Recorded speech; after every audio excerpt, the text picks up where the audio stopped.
Magandang araw po. I am Jacqueline Sahagon. I am your sharer for today. Ang pagbasa po natin ay ayon po kay Mark 10:17 verses 27.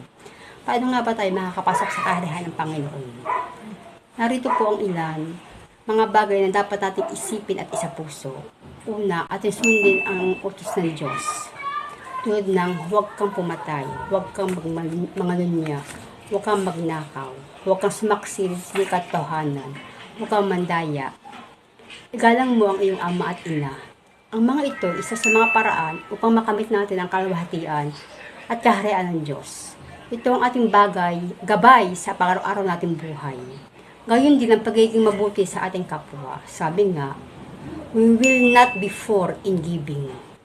Ating ibahagi sa mga nangangailangan, ating makakayanan, ang kabutihan, ang kaloob na makakapagpaligtas sa atin at hindi makakamundong kayamanan.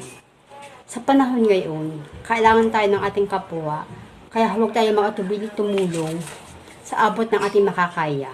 At higit sa lahat, iwasan natin ang gumawa ng masama. Iwasan natin ang mga kasalanan. Gawin natin ang naaayon sa kalooban niya at hindi tayo magwalay sa Kanya.